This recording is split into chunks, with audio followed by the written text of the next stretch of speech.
अस्सलाम वालेकुम, hope you all are doing good. ये एक और वीडियो है डॉलर कॉस्ट एवरेजिंग मेथड से रिलेटेड। और मार्केट में जैसा कि सेंटिमेंट चल रहा है, अभी मार्केट बहुत डाउन आया हुआ है बिटकॉइन का। बहुत नहीं, it is a nice, it is a fine, एक हेल्दी करेक्शन है मेरे हिसाब से। लेकिन फिर भी मार्केट में लोगों का जो सेंटिमेंट है कि यार बहुत लॉस में चल रहे हैं, यार लॉस हो गया है काफ़ी लोगों का। तो ये जो है ना, हमें मेंटालिटी थोड़ी सी चेंज करनी पड़ेगी। लाइक मैं अगर पर्सनली अपना एक्सपीरियंस शेयर करूँ तो मैंने जीआरटी टोकन में इन्वेस्टमेंट की है। और मैंने जीआरटी टोकन जब ख़रीदा था ना, तो ये ट्रेड कर रहा था 95.3, यहाँ पे ट्रेड कर रहा था ये। और ठीक है, 95 यहाँ जहाँ पर मैंने ग्रीन लाइन लगाई है, यहाँ पे ये ट्रेड कर रहा था। मैं हॉरिजॉन्टल लाइन लगाता हूँ यहाँ पे, वो ज़्यादा बेहतर रहेगी। समवेयर अराउंड यहाँ पे वो ट्रेड कर रहा था, और मैं इसकी विड्थ वगैरह बढ़ा देता हूँ। ओके, जहाँ पर मैंने ग्रीन लाइन लगाई वहाँ पे वो ट्रेड कर रहा था उस वक्त। और मैंने ये तकरीबन खरीदे थे नवंबर के दिनों में।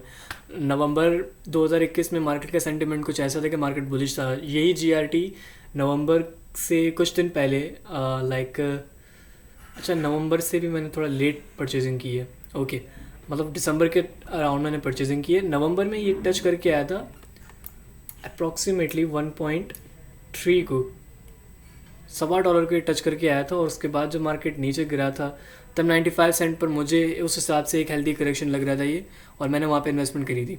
लेकिन उसके बाद मार्केट ओवरऑल गिरा था मार्केट, जब बिटकॉइन में करेक्शन आया था। और मार्केट यहाँ पर, ये बाय द वे मैं डेली चार्ट्स पे ट्रेड कर रहा हूँ, और ये डेली चार्ट्स आपको शो करवा रहा हूँ। लाइक, यहाँ से मार्केट पर नीचे गिरा था, और मैंने फिर 62 समथिंग पे मैंने ट्रेड लगाई थी, और मैंने उसको डॉलर कॉस्ट एवरेजिंग में ऐड किया था। तो मेरी जो एंट्री थी, वो कुछ टोकन्स मैंने और ख़रीदे थे, तो वो एंट्री आ गई थी मेरी अप्रॉक्सीमेटली 81 यहाँ। ठीक है, मतलब डॉलर कॉस्ट एवरेजिंग करी थी। डॉलर कॉस्ट एवरेजिंग मेथड क्या होता है? वो ये मेथड होता है कि फॉर एग्जांपल अगर आपने बिल्कुल टॉप पे परचेजिंग कर ली है, एक टोकन अगर मैंने $1 पे परचेज़ कर लिया है, 95 सेंट पे परचेज़ कर लिया, और वो टोकन नीचे गिर गया है, तो यही मैं था शाताज, जो मैंने 2017 में रिपल में इन्वेस्टमेंट की थी, और यही अमाउंट थी रिपल की। $1 पे मैंने परचेज़ किया था। रिपल 10 सेंट पे आया था, और मेरा मेंटालिटी माइंडसेट ये था कि यार मैं लॉस में चल रहा हूँ, 90% लॉस में चल रहा हूँ। हालांकि अगर मैं उधर 10% पे, जब 10 सेंट पे रिपल था, तो उधर 50% या 30% और एक्यूमुलेट कर लेता और परचेज़ कर लेता, तो वही एंट्री मेरी जो $1 पे थी, वो अप्रॉक्सीमेटली 60 सेंट पे आ जाती। और इस बार जब ये चीज़ें मैंने सीखी हैं, तो मुझे, जब मैंने यहाँ पे परचेजमेंट की थी 62 सेंट पे, तो इसके बीच में जो डिफरेंस है ना, लाइक 95 सेंट से 62 के बीच में डिफरेंस है, तो उसको, जो मैं जितनी मैंने इन्वेस्टमेंट करी थी, उससे रिलेटेड मैंने थोड़ी और इन्वेस्टमेंट करी, क्योंकि मैं जॉब कर रहा हूँ, तो मुझे वहाँ से सैलरी मिली थी, तो कुछ पैसे मैंने उसमें लगा लिए थे। तो कहने का मकसद ये है कि उसके बाद मेरी एंट्री जो है ना 81 सेंट पे आ गई। और मैं आपको बताता हूँ कि पोर्टफोलियो मैनेजमेंट कैसे होती है। मार्केट फिर थोड़ा बढ़ा था, और फिर थोड़ा गिरा। ठीक है, मैंने पहले मैं थोड़ी बहुत, मार्केट जब गिर रहा था, बढ़ रहा था, तो 1% 2% की प्रॉफिट की ट्रेड्स ले रहा था। ठीक है, लेकिन वो अब मैं नहीं ले रहा, क्योंकि बिल्कुल डाउन पे आया हुआ है मार्केट। अगर आप जीआरटी को देखें, तो GRT, it is trading right now on almost on bottom या प्रीवियस रेंजेस। जब आप देख सकते हैं 2020 के दिसंबर में उन्हीं रेंजेस पे जीआरटी वापस आया हो, तो यहाँ पर आप शॉर्ट ट्रेड्स के लिए पूरी ट्रेड्स क्लोज नहीं कर सकते, या 20-30% भी क्लोज नहीं कर सकते, क्योंकि यहाँ से जब बाउंस आता है ना, तो यहाँ पे प्राइसेस बहुत बहुत कम आती हैं वापस। हाँ, 80 या 60 सेंट पे मैं एक्सपेक्ट कर सकता था कि यार वापस आ जाएगी, लेकिन लॉन्ग टर्म जीआरटी में मैं कॉन्फिडेंट हूँ काफ़ी ज़्यादा। अच्छा, हम वापस आते हैं अपने टॉपिक पे। उसके बाद जब मार्केट यहाँ से नीचे गिरा, फिर से नीचे गिरा अप्रॉक्सीमेटली 62 से, जब उसने 50 समथिंग पे ट्रेड करना शुरू किया, तो मैंने फ़िलहाल होल्ड करा। 40 पे जब ये आया, और 40 पे अप्रॉक्सीमेटली ट्रेड करता रहा, तो थैंकफुली एक और सैलरी आ गई थी, तो उसमें से मैंने कुछ सेव करे, और मतलब इसमें इन्वेस्ट कर लिए। तो 40 पे मैंने और परचेज़ करे। लाइक 40 पे मुझे याद है मैंने अपना मोबाइल भी सेल करा, और वो भी पैसे उसमें लगा, क्योंकि मुझे पता है कि मार्केट ने ऊपर जाना है आराम से। तो ये है कि मेरे पास दूसरा मोबाइल है, ऐसा नहीं है कि मैंने बिल्कुल बेच दिया। कहने का मकसद यही है कि मैंने वहाँ पर 40 पे जब परचेज़ किया, तो वो 81 वाली जो एंट्री थी ना, वो अप्रॉक्सीमेटली आ गई थी 71 सेंट पे। नहीं, सॉरी, 69.92 पे आई थी वो एंट्री।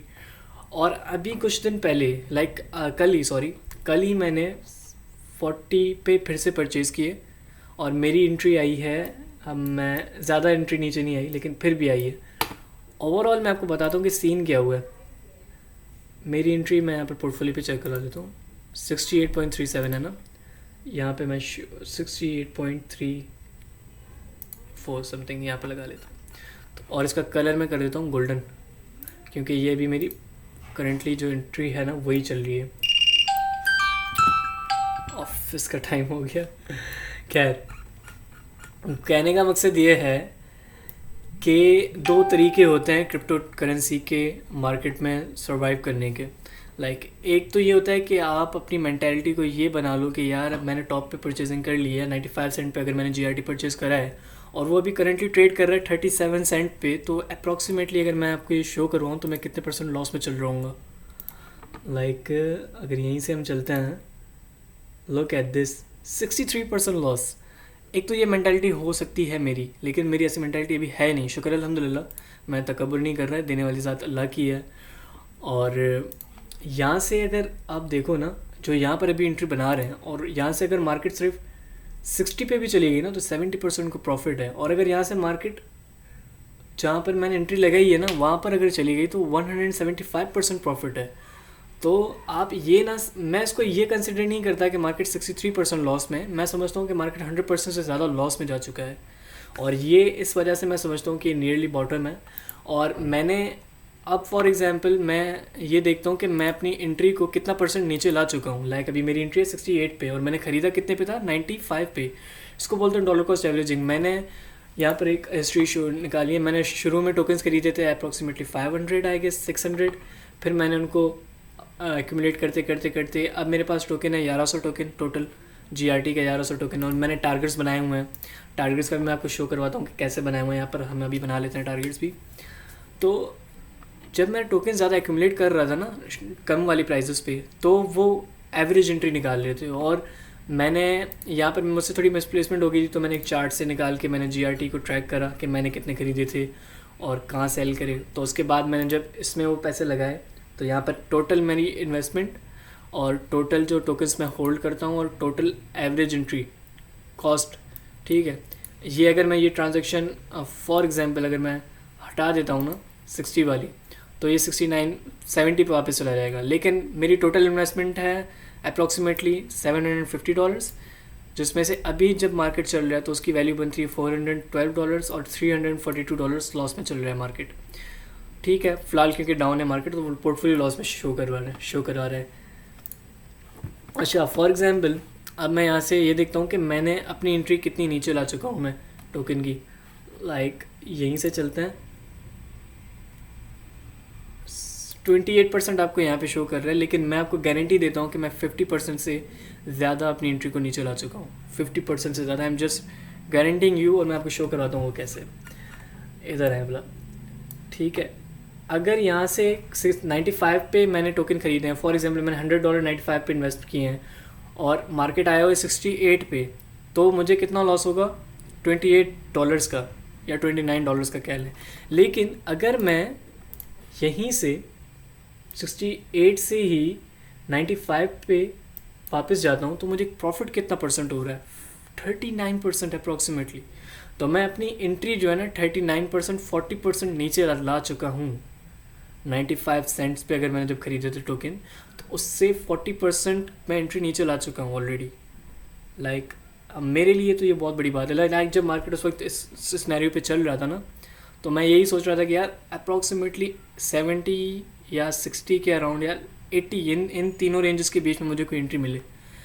उस वक्त जब एंट्री यहाँ पर आई थी और उस वक्त मैंने इन्वेस्टमेंट भी इसमें सही कर ली थी, तो उस वक्त मैं इसको क्लेम नहीं कर पाया। लेकिन इस बार मुझे ये पता था कि मैं किस एसेट में इन्वेस्ट कर रहा हूँ, और मुझे ये पता था कि मैं लॉन्ग टर्म इन्वेस्ट कर रहा हूँ, शॉर्ट टर्म नहीं है भाई।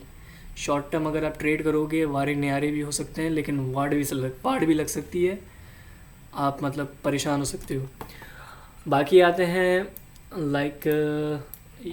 यहाँ पर आते हैं, अब ये डेली चार्ट्स पे हूँ मैं, और मैं इन सबको फ़िलहाल हाइड कर लेता हूँ, रिमूव ड्राइंग्स, ठीक है। यहाँ पर आते हैं, GRT currently 14 daily moving average की 42 बन रही है, और 50 डेली मूविंग एवरेज जो है कैंडल्स की 47 बन रही है और 200 डेली मूविंग एवरेज 74 प्राइस पे चल रही है। और यहाँ पर अगर देखा जाए, मैं अगर इसके सपोर्ट के हिसाब से देखा जाए, वीकली चार्ट्स पे आते हैं। जीआरटी पे मैं इतना कॉन्फिडेंट क्यों हूँ? अभी जो प्राइस आई है ना यार, ये गोल्डन चांस है और मैंने इसमें कुछ टोकन्स एक्यूमुलेट किए हैं। सारे पैसे भी नहीं लगाने, लेकिन हाँ ये है कि आप काफ़ी चीज़ें एक्यूमुलेट कर सकते हो। भाई जान, निकलते हैं हम ऑफिस के लिए, थोड़ा सब्र करो। यहाँ पर जो 28 तक अगर प्राइस आई तो वहाँ से एक अच्छा खासा बाउंस मिलेगा, लेकिन मैं समझ रहा हूँ 32 के बाद प्राइस को नीचे ज़्यादा नहीं जाना चाहिए। और इनकेस अगर आ गई तो भाई कितनी सेलिंग जोन होगा वो।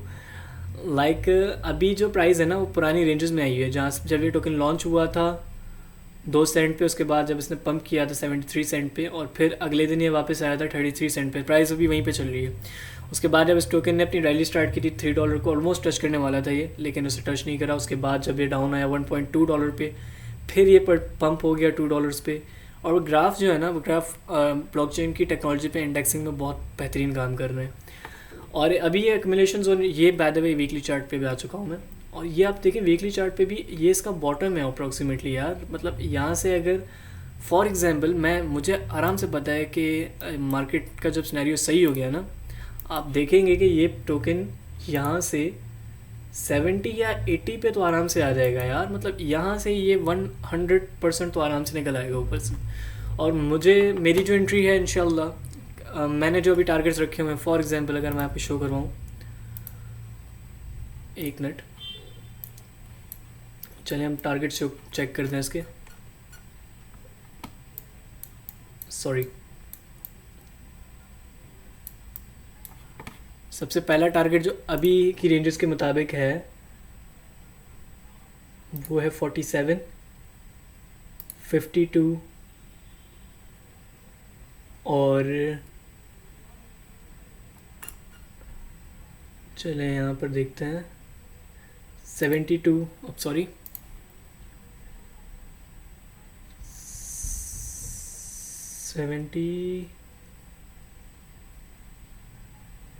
73 और है एक ये टारगेट है 87, सपोर्ट रेजिस्टेंस के हिसाब से देख रहे हैं।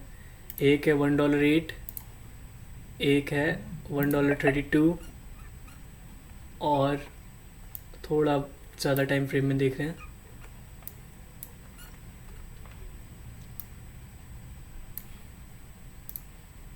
ये भी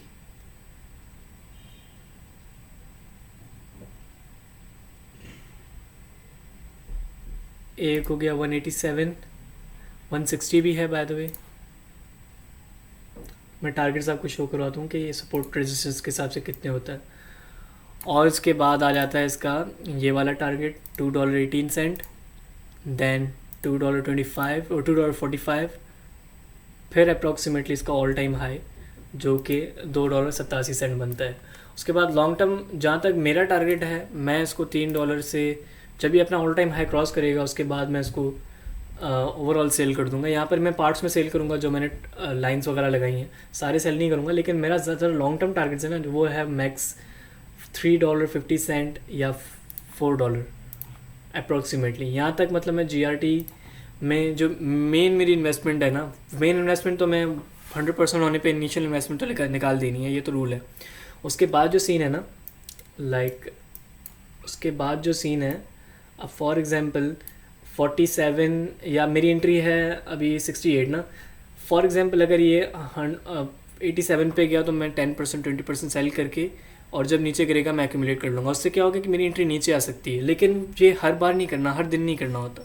इसका एक पर्टिकुलर टाइम होता है, मार्केट सेंटिमेंट देखना पड़ता है। अभी क्योंकि मैं कोई भी ट्रेड सेल नहीं कर रहा, हालांकि भले मुझे दूसरे टोकन्स पंप होते हुए नज़र आ रहे हैं, लेकिन मैं नहीं कर रहा। मुझे पता है कि मार्केट अभी बिल्कुल बॉटम पे बैठा हुआ है। यहाँ से अगर मिस हुआ ना, क्योंकि मुझसे काफ़ी टोकन मिस हो चुके हैं। गाला मुझे याद है, गाला 7 सेंट पे मैंने लिया था, 8 सेंट पे मैंने सेल कर लिया था। गाला सेकंड डे पे 30 सेंट 40 सेंट पे चला गया था। 20 सेंट के बाद 2-3 दिन में गाला 80 सेंट पे चला गया था। आप फिर बड़े गेंस लूज़ कर देते हो। और अप्रॉक्सीमेटली ये जो टारगेट है ना $4, ये कोई हलवा नहीं है, ये एक दिन या एक साल में नहीं होगा। It will take a time, approximately 3 years का आप टाइम रखें, क्योंकि आप एक इन्वेस्टमेंट कर रहे हैं, आप गैमलिंग नहीं कर रहे। आई एम सॉरी, ये जो वीडियो है काफ़ी अजीब सी बन रही है, मैं किसी दूसरे टॉपिक पे बात करना चाह रहा था, और आई होप कि मैंने थोड़ा सा DCI वाला कॉन्सेप्ट समझाया, और इन चार्ट में अगर मुझसे कोई गलती हुई है तो आई एम सॉरी। मैं कोई प्रोफेशनली नहीं हूँ, और also we are not financial adviser. मेरे कहने पे आप टोकन परचेज़ नहीं करना, हर किसी का रिस्क एंड रिवॉर्ड रेशियो अलग अलग होता है, तो ये सीन है। ओके, कहने का मत ठीक है, बस मेरे ख्याल से इतना काफ़ी है आज के दिन। फिर मिलते हैं इंशाल्लाह नेक्स्ट वीडियो में, तब तक के लिए अल्लाह हाफिज़, और दुआ में याद रखिएगा।